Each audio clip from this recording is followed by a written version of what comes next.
Kinda Murdery is sponsored by HellaDoge.com. That's HellaDoge.com. The only social media website that pays 80% of its profits out to real users in real Dogecoin just for doing what you do anyway. It's a blast on there, guys. Get out of the Facebook game. Get into the crypto game. HellaDoge.com. Warning. Kinda Murdery contains adult themes, explicit language, and descriptions of violence. It is not suitable for anyone, and we recommend you stop listening now.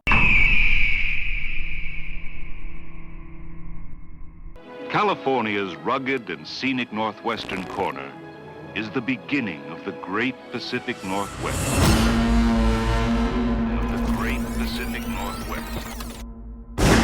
A region of untamed and primitive beauty. Humboldt County Sheriff's Department has now joined efforts with the Arcata Police. Growers living off the grid. Humboldt County also has the highest rate of missing person cases in the state, where 60% of marijuana is grown in the United States. There's a lot of evil here. A lot of evil.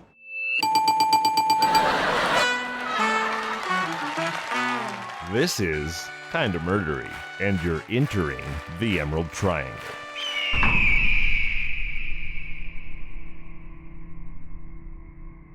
Wow, that was nuts.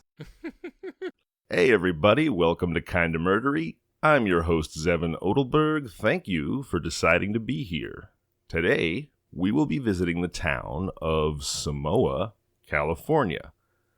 Now, just across Humboldt Bay from Eureka, California, on a narrow peninsula in a tsunami zone, and butted up against the sand dunes, sit the coastal hamlets of Manila and Samoa, California. Given that the Pacific Ocean waters there are frigid, 52 degrees, the weather is mostly foggy, windy, rainy, chilly, and the sands are gray, the irony of their Polynesian paradise names is not lost on the fewer than 1,000 combined residents of both communities. Once upon a time, in the decades immediately before and after the dawn of the 20th century, in the heyday of the redwood timber industry, flush with logger baron wealth, Samoa was known as Coney Island West. Today, modern Samoa is functionally a ghost town.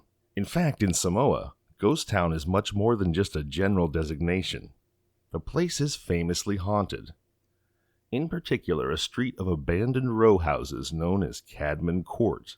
Enter one of these desolate structures at your own risk, and you might find the walls splattered with dried black splashes of old blood. Evidence of clandestine ceremonies performed even now by covens of witches from Eureka, who descend on Samoa's Cadman Court and meet secretly at house number 18, drawing upon its dark spiritual energy to perform witchcraft and ritualistic animal sacrifice. Witches sacrificing chickens in abandoned ghost town haunted houses seems like the perfect segue to introduce my guest today. It's the prince of the paranormal, the maestro of monsters, the king of the things that go bump in the night, Mr. Derek Hayes from the Monsters Among Us podcast. Hey, Derek, thanks so much for being here. Hey, Zevon, I appreciate it, and I think I'm going to steal each and every one of those introductions right there. Those were perfect. I had fun coming up with them. I was particularly proud of the king of the things that go bump in the night. that was my favorite one, honestly. And, you know, I write constantly for the show, and I have such a hard time coming up with new phrases and stuff like that. I feel myself repeating over and over. So congratulations on that. That's a winner. Thank you so much. So MAU, as it's known by its legion of fans, Monsters Among Us, and I'm part of that legion, by the way, as are my wife and daughter. Now, are you on break at the moment? Am I right about that?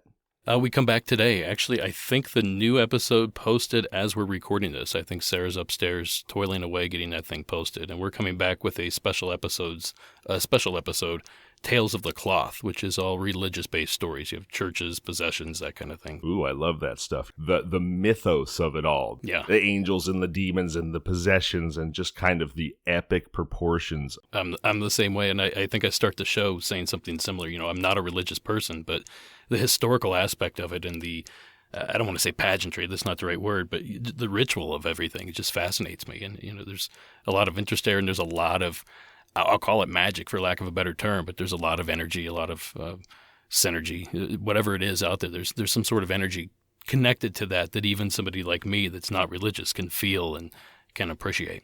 As a huge fan of the paranormal or of true crime too, it's something about these stories that have an incredible amount of emotional leverage. Yeah. That's what the angels and demons and all the history and all the blood and all of that. Yeah. Some wild stories too. I mean, if you really break it down, there's some wild stories out there. Speaking of wild stories, so this season of Kinda Murdery is set in the Emerald Triangle, the combination of Mendocino, Trinity, and Humboldt counties. Now, Humboldt County, besides being the epicenter of the weed business, is allegedly home to Bigfoot. Derek, have you run across many cryptids in the Pacific Northwest during your illustrious career? You touched on it there. I mean, if you were going to have a monster from that area, it's obviously Bigfoot. Willow Creek is in that area. I can't tell you exactly which county it's in, but that's the Bigfoot Central, essentially. If you go to Willow Creek, every corner has a statue or a painting of Bigfoot. There's museums, there's bookstores, and it's near where the Patterson-Gimlin film was shot in 1967, was in that same area. So, Bigfoot's king in that area for sure, as far as anything spooky is concerned. Absolutely true. Well, Willow Creek is in fact in Humboldt County, as is Samoa, where we're going today. Shall we jump into our story of murder and mayhem in Samoa, California? I can't wait. All right. Can't wait for some murder. Well, then you're in luck, because the show's called Kinda Murdery, and this is the story of the murder of Edward King, a small-time drug dealer from Eureka, who was killed in Samoa, decapitated, and buried in the sand dunes, but possibly not in that order. And to tell you this horribly fascinating tale, I'm going to begin by taking us back to Eureka, California on June 12, 1968. Here's what happened. The North Coast Mercantile Company at 225 First Street reported to the police that 6 cases of beer had been stolen from their warehouse. 1311, come in. Later that night, a noise complaint called in from a nearby residential neighborhood, where the police find 6 teenagers between the ages of 18 and 19 having a house party with 6 cases of beer, matching the description of those that went missing from the North Coast Mercantile. Case each. It's not a bad showing. Well, the youths are arrested for disturbing the peace and then arraigned on burglary charges related to the stolen beer. You know, it all sounds relatively harmless, right? Maybe good fun, adolescent hijinks of a group of rascally friends basking in the invulnerability of being 19. Peak testosterone levels, right? Look, be honest with me, Derek. Did you ever steal booze as a teenager? No, sadly I didn't. I was very boring as a teenager. I worked a lot, quite frankly. I think I had like 3 jobs when I was in high school at the same time. So I was always super busy. I was interested in creating things and that kind. I didn't have time for trouble.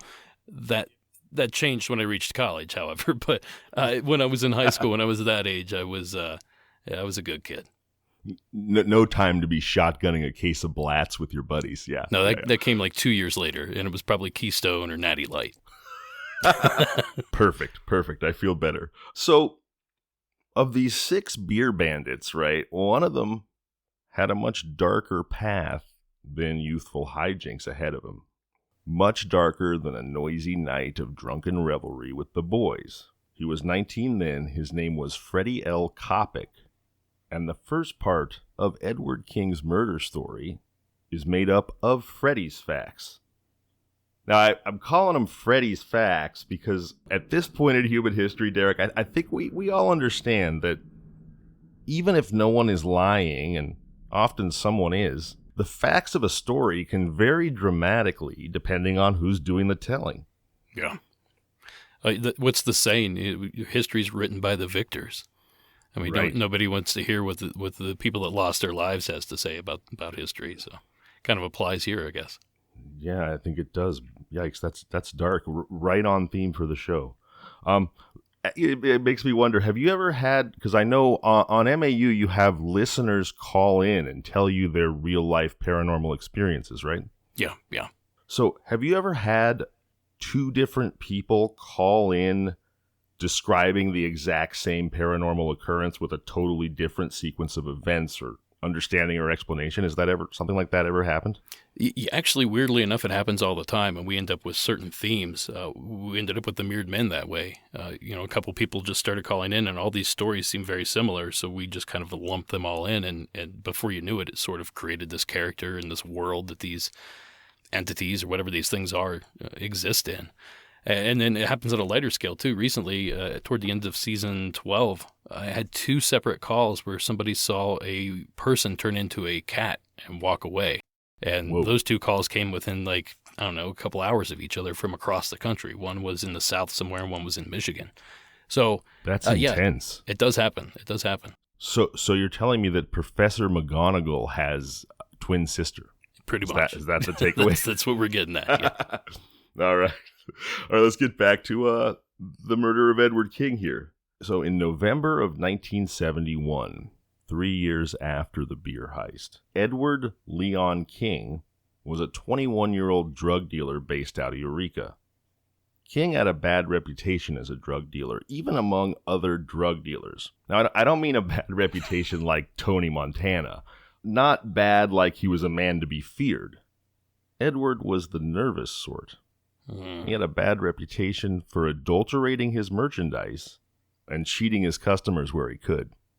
Probably what made him nervous. That kind of business practice can get you killed in any industry, but especially in narcotics.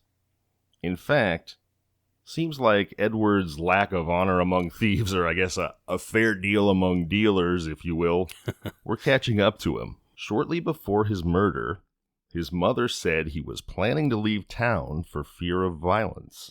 It's clear now that he didn't leave town quickly enough. Early November 1971, Edward King left home in his car and drove out to Samoa near the dunes. He never returned home, but mysteriously, his car did.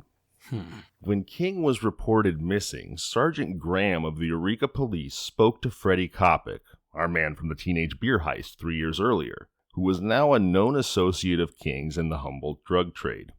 Kopic steadfastly denied any knowledge of King's whereabouts. Shortly thereafter, King's mother notified police of blood on the seat of her son's car, but there was no sign of him, and no body was found. Then, almost a year later, in October of 1972, a headless skeleton, still wearing clothes and jewelry, was found buried in a shallow grave in the Samoa sand dunes.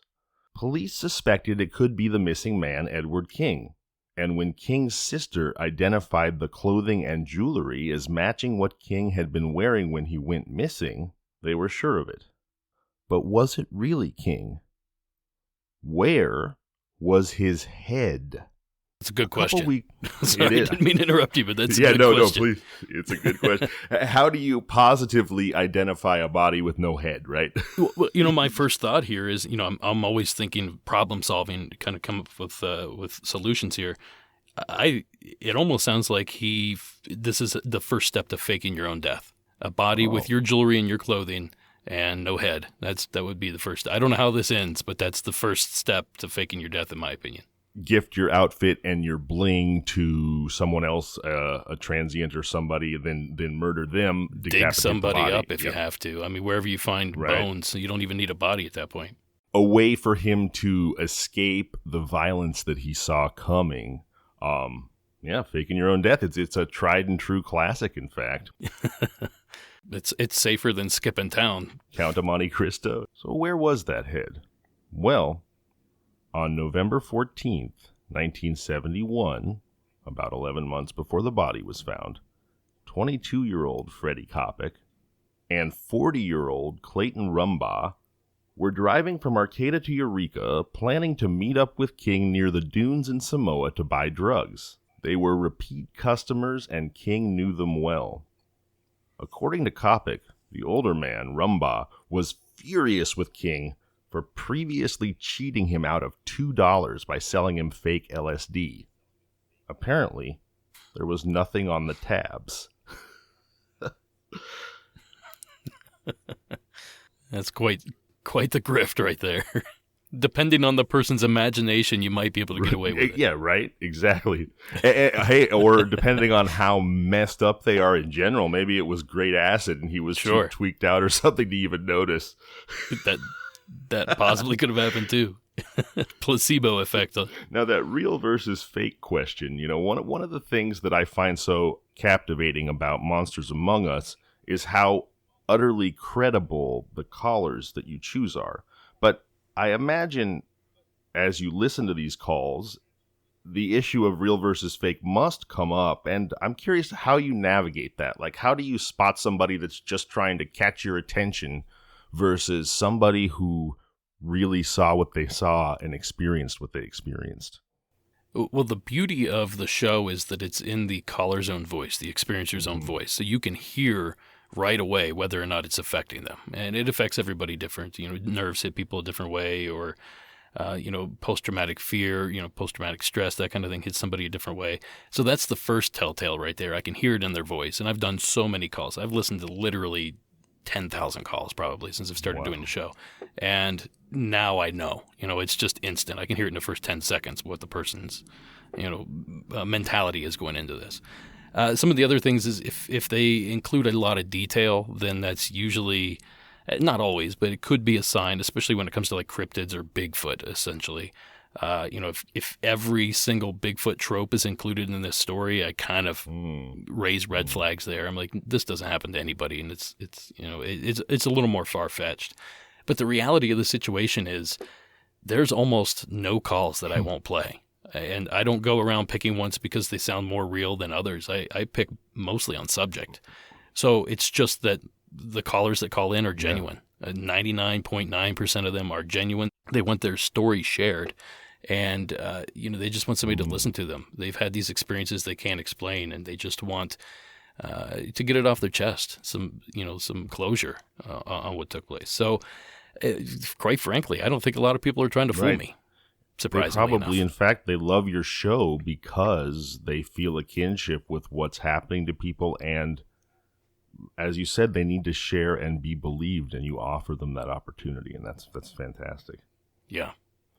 And it happens a lot where somebody will call in and say, this happened to me when I was a kid, and I've been terrified to talk about it my entire life. And last week you played a call that had the exact same story. The exact same thing happened to somebody else. And I just want to thank you for, sharing that and allowing me to feel like I'm not the only person on the planet that saw this glowing figure in my bedroom, or, whatever the case may be. Early on, I used to joke, and now I think it's a bit insensitive, but I used to joke it's paranormal therapy. Essentially, that's what it is. People come on to either hear about other things that they can correlate with their stories, or they point blank share it, and they want reactions. They want to hear, like, am I crazy? Is this something that some other people have seen? And, that little verification goes a long way to help people feel a little bit more normal, I guess. A little more normal in the paranormal. Yeah. I suppose, I don't think that it's insensitive to call it paranormal therapy. I mean, I think all of us yearn for a connection in the life that we're living and the experiences that we're having, a sense of community in the way that we perceive reality. I remember hearing some veterans talk about part of the reason people believe that World War II vets were able to handle PTSD better than Vietnam vets was that they all came home on a ship. And it took about a month to get home. And during that time, they were all together sharing their trauma and their experiences. And for Vietnam vets, they hopped on a plane, and 24 hours later, they were back in just the regular, bucolic American world. And the reality break was just too intense. And they were expected just to make that shift that nobody can make. I mean, obviously. Right. So I think I think there really is something therapeutic about the opportunity to share your experience with other people who have been there. Not that I'm trying to equate war trauma with seeing Bigfoot, but I think the point is valid. Some witnesses do, though. I should point that out, that some witnesses, to them, it's that life and death, that they thought they were going to die. And, I mean, that's the ultimate fear in war, isn't it? That you're going to lose your life or your loved ones will. So it's certainly, I see what you're saying by not equivalent, but to some of these witnesses, it might be. That makes sense. I mean, we all live in a subjective reality. It's impossible to gauge someone else's trauma. Yeah.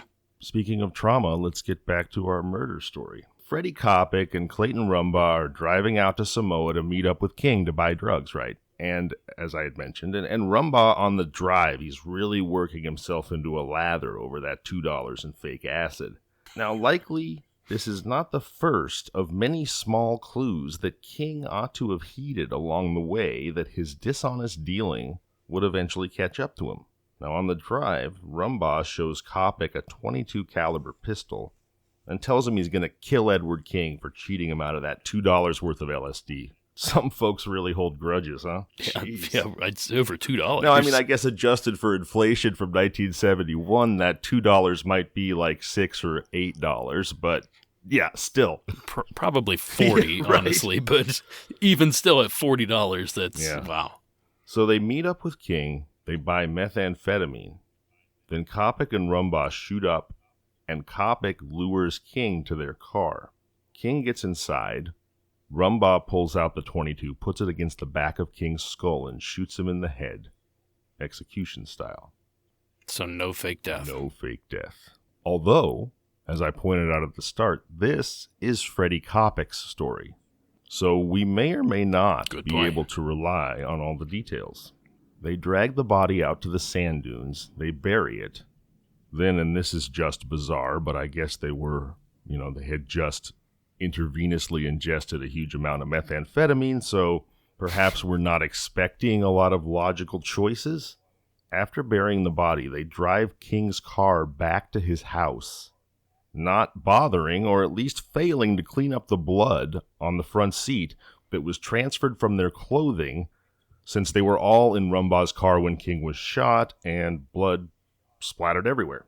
Now, Kopic tells the authorities he had previously concealed his knowledge of King's death and the whereabouts of the body out of fear for his life and the lives of his parents.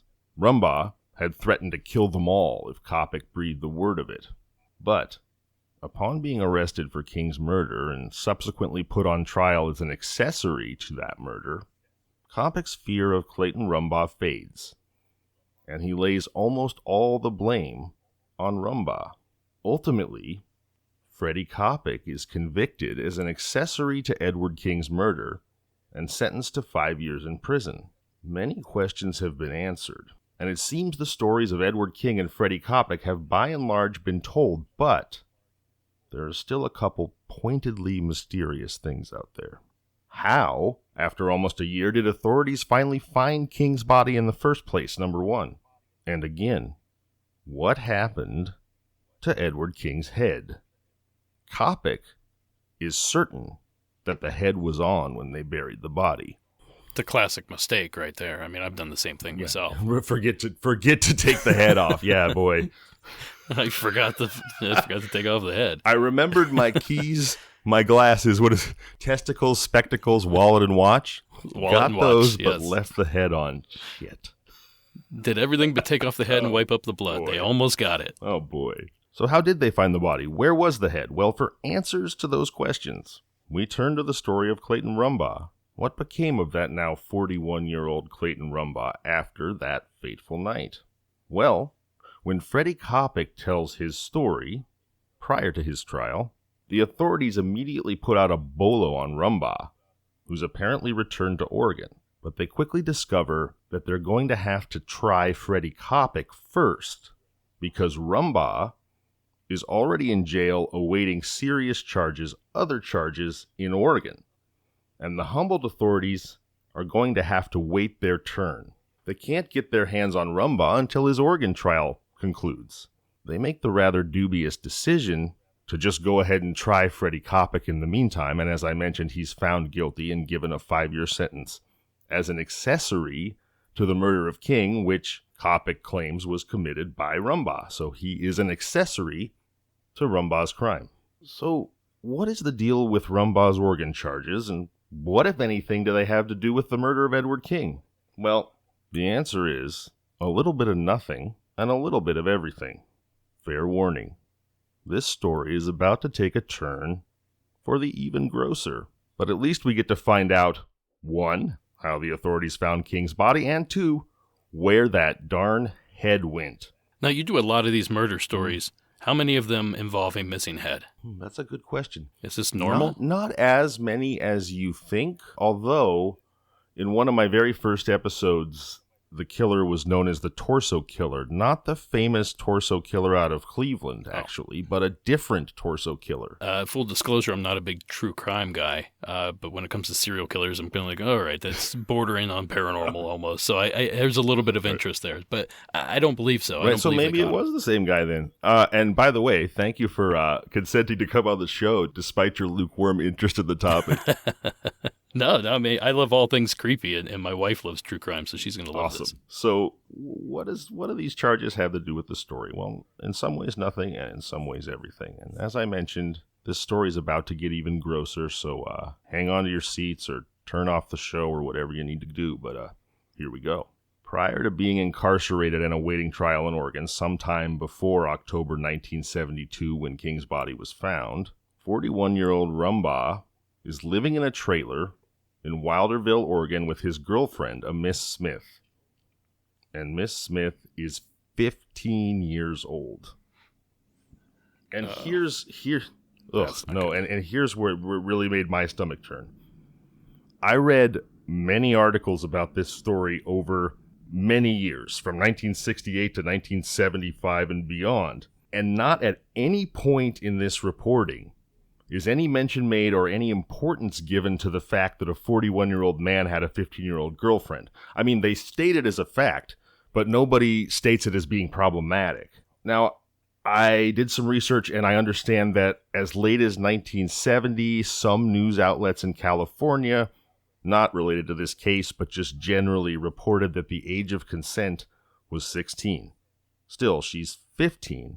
And in fact, the age of consent in California had been 18 since the year 1913. Wow. In Oregon, the age of consent was 16 until 1971 when it was raised to 18. But again, Rumbaugh's 41 and the girl is 15. So even in Oregon, this is bad. Essentially, Rumbaugh is a pedophile, which no one finds noteworthy. A pedophile living in a trailer in Wilderville, Oregon with his 15-year-old girlfriend. But that's not germane to the story or to his character or anything, according to the reporters, which just kind of blew my mind. So around October 4th, Smith and Rumbaugh travel from Wilderville, Oregon to Eureka. Rumbaugh tells Smith they're going to Eureka because he's been hired to kill a man there. Great guy.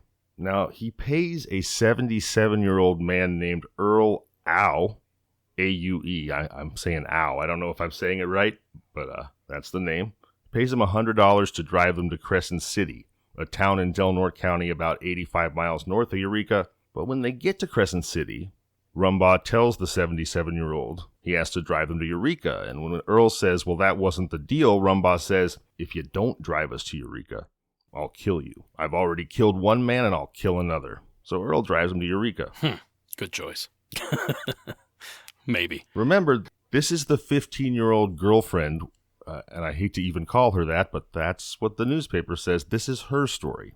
Earl drops them off in Eureka.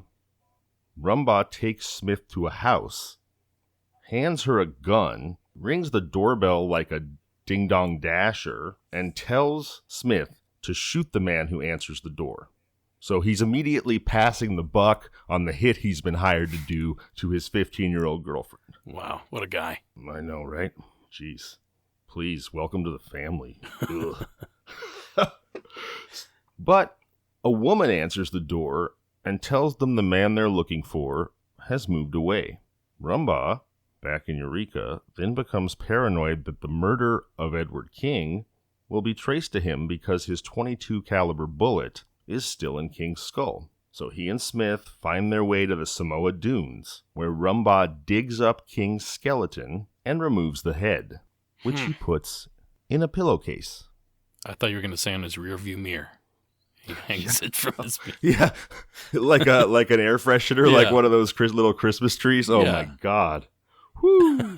that you know, there's probably a market for miniature severed head air fresheners, although I don't know what the scent would be.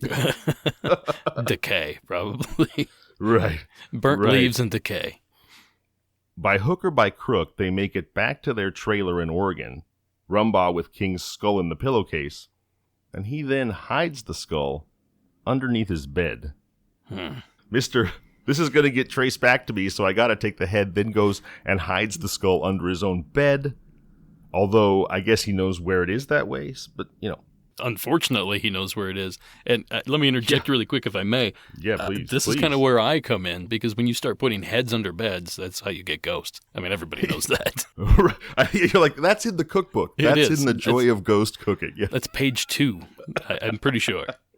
Oh my gosh, that's the darkest Shel Silverstein poem ever, right? Heads under beds. My children's book will be out this fall. Heads under beds. Heads under beds.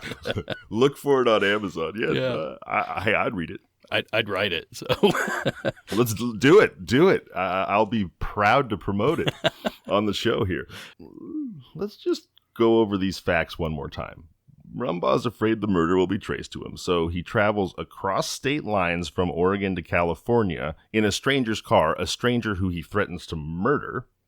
Then he attempts to have his teenage girlfriend commit a murder for hire on his behalf. Then he digs up Edward King's corpse, removes the head, puts it in a pillowcase, and likely hitchhikes back to Oregon with the skull in a pillowcase, across state lines again, and hides it under his bed. What the F? What's the timeline here? I'm a little foggy on when King died as opposed to when he was dug up and had his head removed. What's the difference in time there? So he died on November 14th, 1971, and the authorities never found the body. Now, this is early October 1972, so it's about 11 months after the murder. And, Derek, you put your finger right on it, because we've answered one of our key questions, which was, how did the authorities find King's body? Well, they found it after Rumbaugh dug it up. And question 2, what happened to King's head? Rumbaugh took it. It's almost like the Greek tragedy, the story of Oedipus. When you try to avoid your fate, it's those actions that bring your fate around, and it drops on you like a hammer. You're your own undoing. Right. His fear of being found out and the actions he takes are the only reason they ever find the body in the first place. Before that, they basically had a missing person. All right. Wow. Again, what about those charges he was facing in Oregon, and what do they have to do with all this, right? Well, he was scheduled to be tried in Oregon, right, when the Humboldt authorities went looking for him. So what did he do to get arrested and scheduled for trial? Here's what he did. He went to Medford, Oregon, where he and Smith were visiting with a married couple. When the husband allegedly made sexual advances towards Smith, Rumbaugh pulled a gun on the couple and held them hostage at gunpoint, while Smith mutilated the husband with a can opener. Oof. Those are the charges Rumbaugh is in jail awaiting trial for. And here's how it factors into Edward King. When Rumbaugh hears that the Humboldt authorities are looking for him in relation to King's killing, he's afraid, and rightfully so, obviously, that they'll find King's skull under his bed. So he calls a friend from jail and asks the friend to hide the skull for him. The friend retrieves the skull and hides it under a wash tub on his own property until 2 days later, when the friend's nerve cracks and he tells the authorities about the skull. Meanwhile, Rumbaugh is convicted on the assault with a deadly weapon and kidnapping charges and sentenced to 5 years in prison.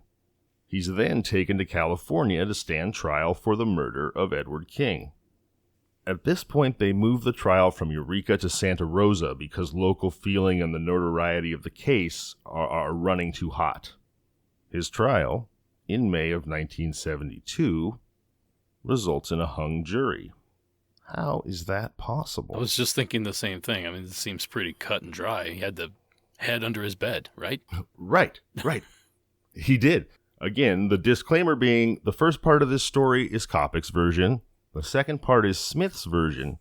But the fact that the head was under his bed and then under his friend's wash tub, which sounds like the worst bluegrass band ever, that's just a fact. That's an established fact. That's not anyone's version of the story. Well, we've been telling everyone's story, so here's Rumbaugh's. And it's fairly quick and simple. And it goes like this. Freddie Kopic killed King, not me. I wasn't even there. Last time I saw King was 4 days earlier when I went to his apartment to buy some marijuana. I only knew where the body was because Freddie Kopic showed me. I didn't even know the body was Edward King. And listen, I took the skull because I thought it would be a funny Halloween prank to play on my 15-year-old girlfriend. And I thought it would make a funny Halloween decoration, so I hid it under my bed. Then I asked my friend to move it because I realized how incriminating it would look when I found out they wanted me for King's murder. And they bought this, or enough of them bought this to hang the jury. Well, here's the thing, right? The American justice system is a piece of machinery that operates in a particular way. Rumbaugh was a piece of garbage, but he wasn't on trial for grave robbing. He wasn't on trial for desecrating a corpse, conspiracy to commit murder, murder for hire, statutory rape, or pedophilia. He was on trial for murder, and the jury felt that had not been proven, and they hung. Well, the state wasn't about to give up. He was tried again, and the second time, there was no hung jury. On January 24th, 1975, 4 years after the killing of Edward King, Rumbaugh, now 44, was acquitted for the murder of Edward King because the jury felt there was too much inconsistency in the testimony, and in particular that the state had failed to prove beyond a reasonable doubt that Rumbaugh had killed King, or that Freddie Kopic, who testified at Rumbaugh's trial, had not killed King. And so, Rumbaugh went to prison for 5 years for terrorizing the married couple in Medford, Oregon, and Freddie Kopic did 5 years as an accessory to the murder of Edward King. As for the actual murderer of Edward King, no one was ever convicted. Wow. That's disheartening, I'll be honest with you. It sure is. And here's a couple things that really grabbed my imagination about this. One of them is almost a version of Double Jeopardy, which is because they couldn't try Rumbaugh and Kopic simultaneously because of essentially a bureaucratic process where Oregon wouldn't give up Rumbaugh in time, and they decided to go forward with Kopic's trial anyway. I mean, Kopic's testimony was, look, I was there, but I didn't kill him. Rumbaugh did, I only helped. He was convicted as an accessory. So he was convicted as an accessory to the murder that Rumbaugh committed. That was the reason for his conviction. And yet, Rumbaugh himself was not convicted of that murder. Yeah. It's like a catch-22 or something, right? Right. Like, wouldn't you think they had to let Kopic out or something? They didn't. If we're honest, it sounds like all these people need to be behind bars, Yeah. in my opinion. But, yeah, I mean, based on what you said, it almost seems like they should be, he should have been released, because if there's no murder, I mean, they've decided that he wasn't, well, I guess they didn't decide he wasn't murdered. They just decided that, what was the gentleman's name? The pedophile guy? Rumbaugh. That's right. They just decided that he wasn't involved, apparently. So, right, wow. Right. But Freddie was still convicted as an accessory to Rumbaugh murdering King, even though Rumbaugh apparently didn't now. Didn't do it. How wild. I know. It's disheartening, and I find this a lot when I'm looking into stories. In season 1, there was a story where a man killed an elderly woman with a claw hammer, and by the time they caught him, he was already on a parole violation for robbery with a deadly weapon, and so he was looking at 5 years in prison for that, and essentially they had trouble or didn't feel like it was a clean-cut case to convict him for the murder, so they just said he's going to prison anyway, and they sent him back to prison for the parole violation on the 5-year bid for armed robbery. It seems like a similar decision was made here. The authorities just kind of said, meh, both these guys are going to prison anyway, but it's sad when there's no real importance given to the idea of justice for a victim. Yeah. No matter what the victim was involved in. Right. And here's where I think the state made a huge mistake in trying Rumbaugh, and especially trying him the second time. Because Rumbaugh, by the way, testified on his own behalf and told the story that I just shared with you about, I took the skull for a Halloween decoration and prank. They should never have let Freddie Kopic, they should never have had Freddie Kopic testify for the prosecution. Because if you just have Rumbaugh tell his story, then you essentially have one insane meth head telling a hardly credible crazy-ass story that no one's going to believe. Yeah. But when you have Kopic testify, now you have another deplorable, insane meth head telling a crazy story, and now the jury gets to choose who they find more credible. Yeah. And even though both stories were absolutely fucking nuts, pardon my French, they found Rumbaugh more credible than Freddie. Oh, man. It's hard to believe. The one thing I'd like to say is thankfully this was, 45, 50 years ago, but it hasn't really changed, quite honestly. I don't think it's changed as much as we'd like to believe, especially not in terms of bureaucratic expediency. Mm-hmm. The path of least resistance, the conviction you can get or the paper you can get stamped, etc., is what you choose because you've got too many other cases to deal with. Yeah. Well, now that I've kind of bummed everyone out here, guess what, Derek? You get the enviable task of cheering everybody up, I guess. Do you have a... I brought the wrong story. Well, then don't worry about cheering them up. Let's just give them a break from me. Do you have a Kinda Murdery story you can share with us? Well, I do. And this is a tragic story that I'm not involved in, but I was there for. Have you ever heard of Brian Schaefer out of Columbus, Ohio? I haven't. Please educate me. So essentially, Brian Schaefer was a 27-year-old medical student at Ohio State University, and he went to a bar that I frequented often while I don't think I was there the same night that he was, but he walked into the bar, had some talks, maybe had a drink or something. There's a video of him stepping into the bar. There's a video of him stepping out, having a word, stepping back in, and then he vanishes. They cannot find him anywhere. I have heard of this story, but please continue. I don't know any of the details. Sure. So I'll get into more detail here. So essentially, it took place on April 1st, 2006. I lived in Columbus at the time, and I frequented the bar that he went to. It was called the Ugly Tuna Saloona, and it was right on High Street, right over by Ohio State's campus.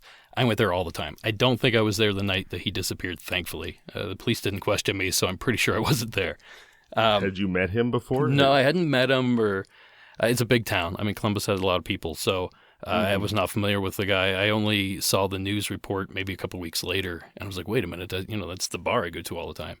And so essentially, he came in at like 1:15 in the morning, and the way this bar is designed, it's inside a building. There's no street front access to it, so you have to walk in like a movie theater, go up these escalators, and at the top there's this like Chili's style bar.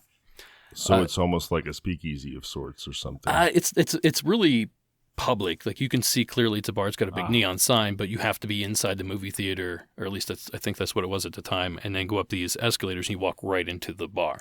There's no other way in or out that's public.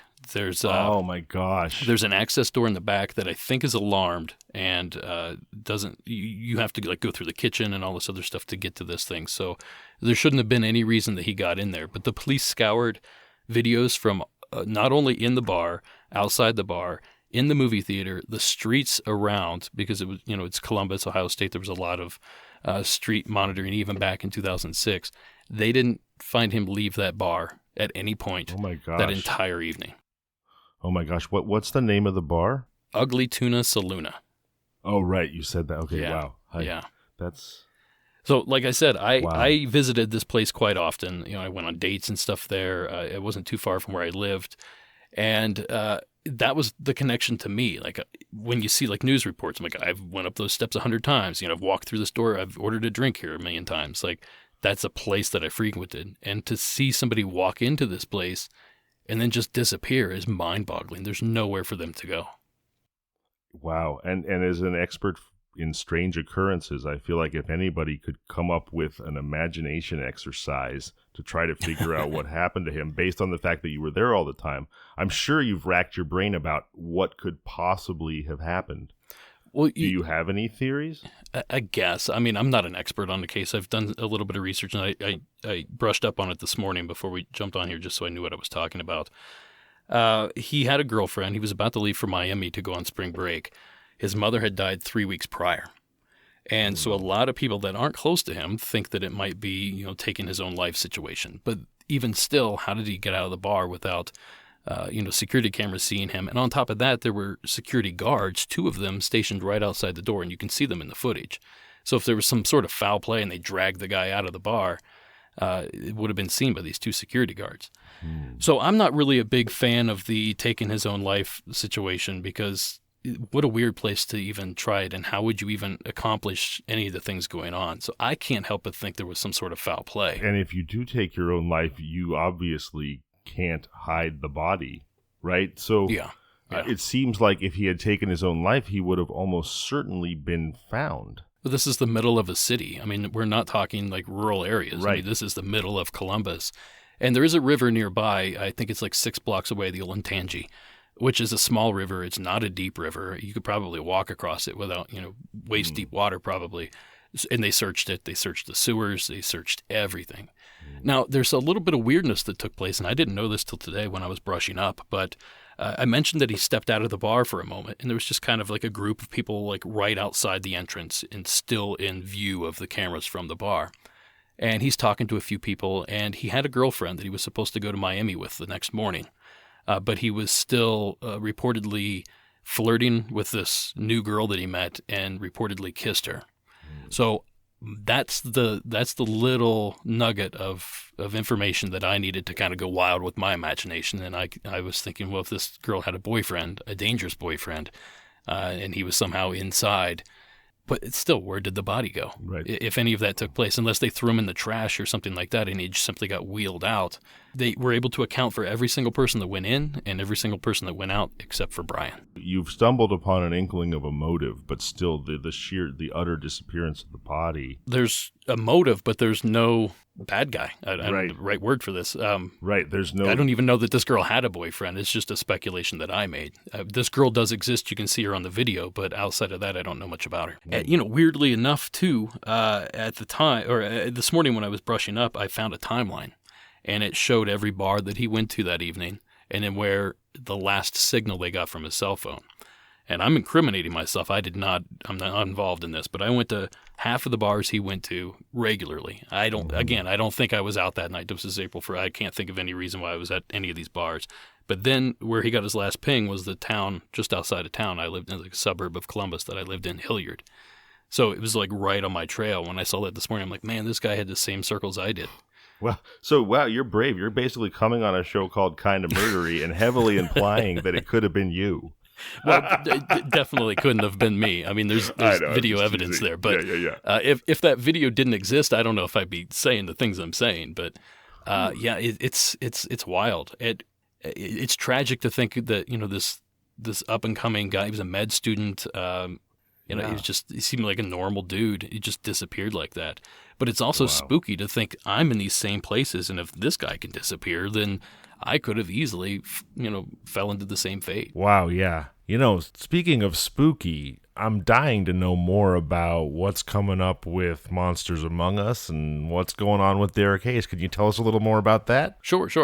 Well, like I said, the show comes back today, or I don't know what day this airs, but it comes back on Thursday. So we got another 20 some odd shows straight without a break. So wow, get ready for that. Buckle up. And Booyah. I sat down throughout my whole break and listened to hundreds and hundreds of calls. So I have a whole new call bank for this season. I have some great calls, some Dogman calls, some really good Bigfoot calls, some ghost calls that really gave me the chills. So I'll be peppering all that stuff through this season.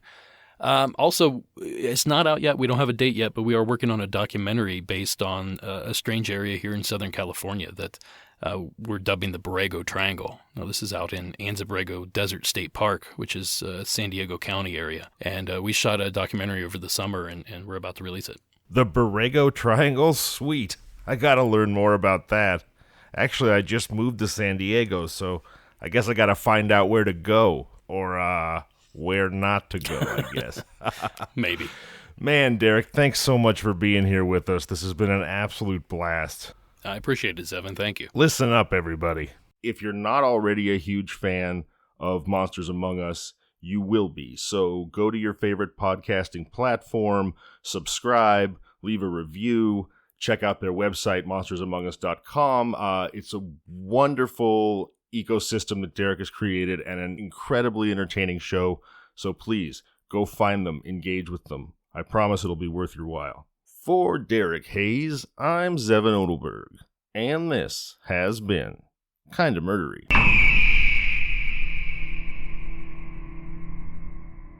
Kinda Murdery, The Emerald Triangle is created, researched, edited, produced, and hosted by Zevon Odelberg, with opening theme by Niall Madden and art by the Gin of Lang. Available now on all podcasting platforms. If you like the show, please subscribe, review, and tell your friends. You can find us on social media at Kinda Murdery or email at kindamurdery@gmail.com.